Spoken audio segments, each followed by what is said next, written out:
जो ठोस पदार्थ है उसके कण क्या होते हैं, नजदीक रहते हैं। द्रव का उसके बनस्पत थोड़ी उसमें दूरी होती है और गैस में सबसे ज्यादा दूरी होती है। यही कारण है कि गैस आसानी से दूसरा कोई गैस जाकर के अपना स्थान बना लेता है। यही कारण है कि लिक्विड जो है, जो द्रव है, द्रव में अगर हम ठोस को मिलाते हैं वह घुल जाता है। वह क्या होता है, घुल जाता है।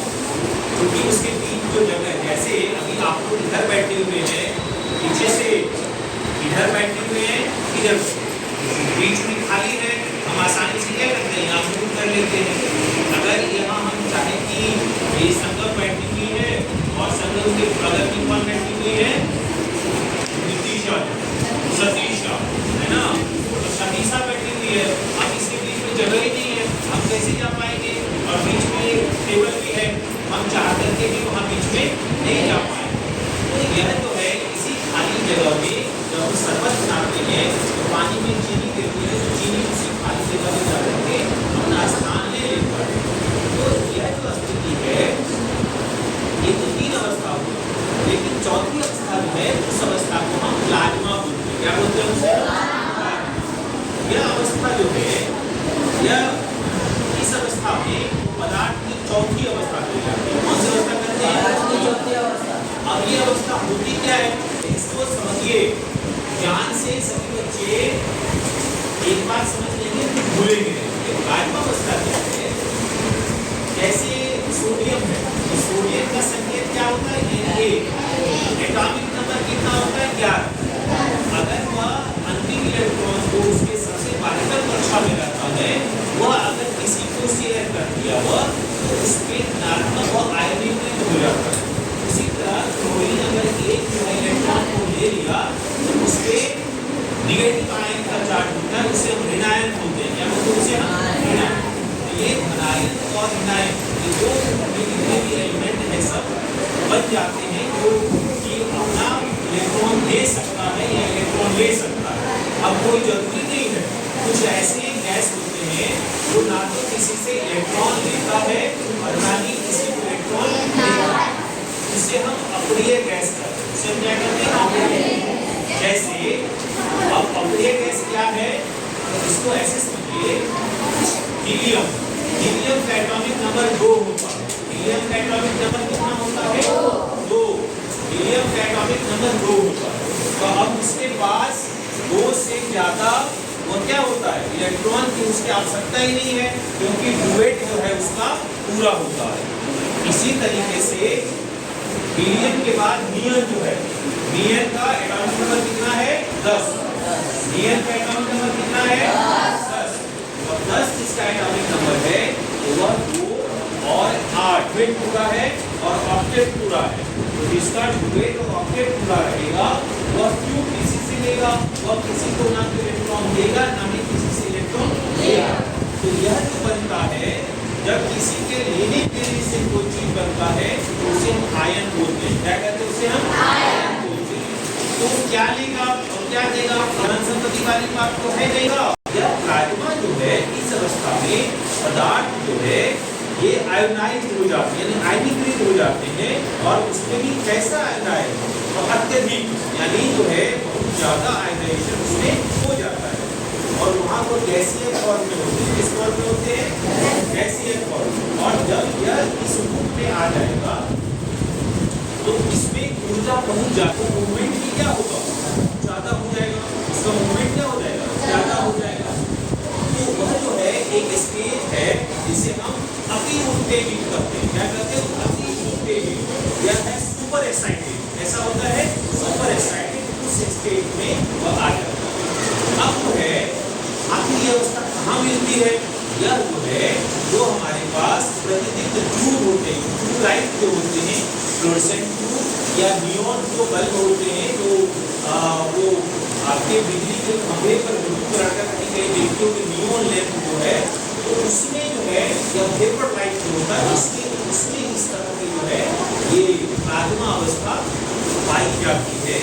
और उसमें धारा जब प्रभावित होती है तो उसकी ग्लो करता है, चमकता है और लगेगा कि इस तरफ से उस तरफ कुछ जा रहा है। जब शादी विवाह होता है तो जनरेटर जब लगता है ऑब्जर्व कर सकते लगेगा कुछ कण बलकर सूरज की ओर जा रहा है, वो यही अवस्था है जिसे हम प्लाज्मा कहते हैं। ये हमारी चौथी अवस्था है। कौन सी अवस्था है? चौथी। अब इसके बाद एक और अवस्था बच गया, इस अवस्था को हम दो साइड उच्च ताप के कारण सूरज और तारा। सूरज भी क्या है? वो भी एक तारा है। तो सूरज और तारा में प्लाज्मा की उत्पत्ति होती है, वहाँ जो है ना। और उस जगह में किसी कारण से इस प्लाज्मा की उपस्थिति के कारण से यह चमकते रहता है। सूरज और तारा क्या? तारा चमकते हैं ना, से तो वह जो है इसका कारण वही होगा। अब पांचवी अवस्था में आते हैं। पांचवी अवस्था कौन सी अवस्था है? वह है हमारी बोस-आइंस्टाइन कंडेंसेट। कौन सी अवस्था है? बोस-आइंस्टाइन कंडेंसेट जो है। तो यह पांचवी अवस्था, इसमें क्या होता है, जो हमारे देश के वैज्ञानिक, उनका नाम था सत्येंद्रनाथ बोस। क्या नाम था? सत्येंद्रनाथ बोस। और दूसरा जो है वह कौन थी? बोस आइंस्टाइन थी। वह क्या थी? आइंस्टाइन। सही हो जाओ तुम। नहीं पढ़ने वाले बच्चे सब ये है देखो इसको, ये जो है तो आइंस्टाइन, यह जो है कौन से थे? आइंस्टाइन। आइंस्टाइन बहुत बड़े वैज्ञानिक, और हमारे यहाँ के सत्येंद्रनाथ बोस जो है वह भी बहुत बड़े साइंटिस्ट थे। इस दोनों ने मिल करके, ये दोनों वैज्ञानिक जो है उन्होंने 1920 ईस्वी में एक स्टैटिस्टिकल जो है गणना, वो सांख्यिकी गणना के आधार पर पदार्थों की पांचवी अवस्था की परिकल्पना की। ये अवस्था जो भी हो सकती है। इसमें जो है सबसे पहले आइंस्टाइन साहब ने इस पदार्थ की अवस्था का अनुमान लगाया। आइंस्टाइन को दुनिया का सुपर ब्रेन कहा जाता है। इतने बड़े वैज्ञानिक थे कि दुनिया में कहा जाता है कि उनसे बड़ा ब्रेन जो है किसी को अपने ब्रेन का इस्तेमाल जो है, हम इंसान के पास इतना ब्रेन होता है उसका हम इस्तेमाल सही रूप से नहीं कर पाते है ना। हम उसका अभी तक बहुत कम ही इस्तेमाल कर पाए। लेकिन कहा जाता है कि इससे सबसे ज़्यादा इस्तेमाल किसी ने अपने ब्रेन का किया तो वो आइंस्टाइन थे, है ना। एक आम इंसान मुश्किल से 8 से 10% ही पार्ट का ब्रेन का इस्तेमाल करता है, बाकी ब्रेन ऐसे ही रह जाता है। तो सोचो हमारे ब्रेन में कितनी सारी बातें हैं। उसमें कहा जाता है कि मैक्सिमम जो है जब ये बड़े कहा जाता है, पता नहीं क्या सही या क्या गलत, लेकिन कहा जाता है कि जब वैज्ञानिक जो है ये मर्ड ऐसे खोजा या आइंस्टाइन साहब ने बिना कैसे पढ़ा, कैसे की है, उसमें कई सारे रिसर्च हुए।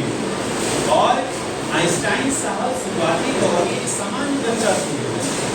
इन्हें यहाँ तक कि उनके शिक्षक ने कह दिया था कि ये बच्चा जो है पढ़ने वाला नहीं है, क्योंकि क्लास में जवाब नहीं देते थे, है ना। ठीक वैसे ही बच्चे जैसे कि अभी ये रिस्पॉन्स कर रही है ना, तो हो सकता है आगे जो है इसमें दो बातें होती है। ऐसे बच्चों में दो बातें होती है, या तो ये बच्चा जो है हम जो बता रहे हैं पहले से ये जान चुका है थ्योरी को, या फिर ये है ये जो भविष्य इसका बताएगा। आइंस्टाइन साहब को भी ऐसे ही लोग कहते थे, अब बाद में जाकर के वो आइंस्टाइन हो गई है ना। तो इन्होंने थ्योरी दी थी। इस थ्योरी में अमेरिका के बाद में 3 वैज्ञानिक ने भी इसमें अपनी भूमिका निभाई। उन्होंने कहा कि अगर जो है अति निम्न घनत्व क्या है? अति निम्न, बहुत कम, 10 to the power -5, 10 to the power -5 किस क्या हो? 1/10 का पावर 5, 1/10 का पावर 5, 10 to the power -5, इसका मतलब क्या हो? 1/10 to the power 5। इतना डेंसिटी या जो है इतना डेंसिटी, डेंसिटी क्या होता है? घनत्व। डेंसिटी क्या होता है? घनत्व। तो इतने डेंसिटी का जो है इतना कम का जो वायु का घनत्व है, इसका घनत्व वायु का घनत्व जो है, जितना वायु का घनत्व होगा, यहाँ जो वायु है उसका जो घनत्व है उसका इतना हुआ हिस्सा 1/10 का पावर 5, यानी बहुत कम घनत्व हुआ जो है। सेपरेशन क्या हुआ? बहुत ज्यादा, एक पार्टिकल और उसके बीच में जो है बहुत कम घनत्व जो है, इतना कम घनत्व। तो उसने क्या किया, कहा कि उस तरह की गैस जो है उसको अति शीतल, सुपर कूल्ड, बहुत ठंडा जो है, बहुत ठंडा जब किया गया, कितना ताप, तो कितना ठंडा, तो 2 × 10⁻⁷ केल्विन, कितना जो है 2 × 10⁻⁷ केल्विन, इतना जो है ये कितना टेम्परेचर कितना हो गया, इतना जो है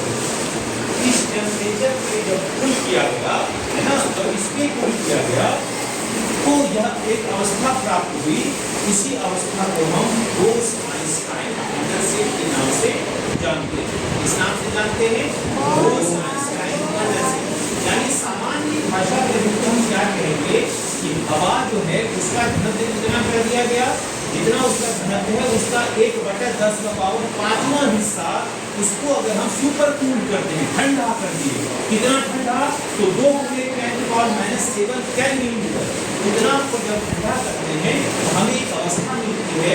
इस अवस्था को हम बोस-आइंस्टाइन कंडेंसेट के नाम से जानते हैं, बीईसी के नाम से जानते हैं। किस नाम से जानते हैं? बीईसी। बी फॉर क्या हो गया? बी फॉर हो गया बोस, यानी ये कौन बोस थे? तो सत्येंद्रनाथ बोस। क्या नाम है साइंटिस्ट का?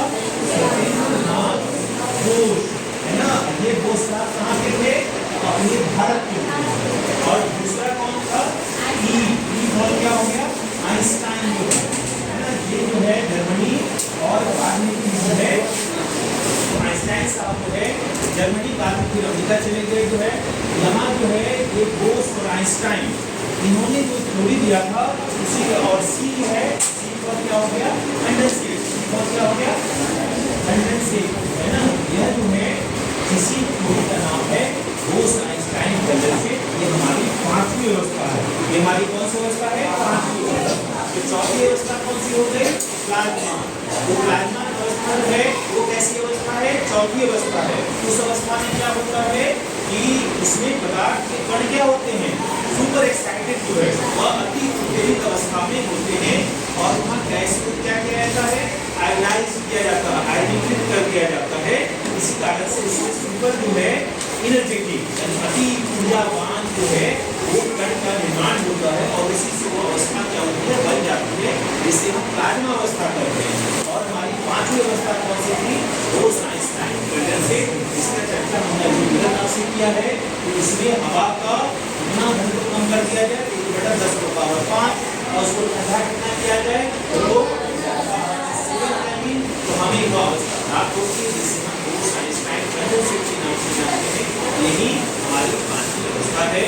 आज के क्लास में हम लोगों ने इसे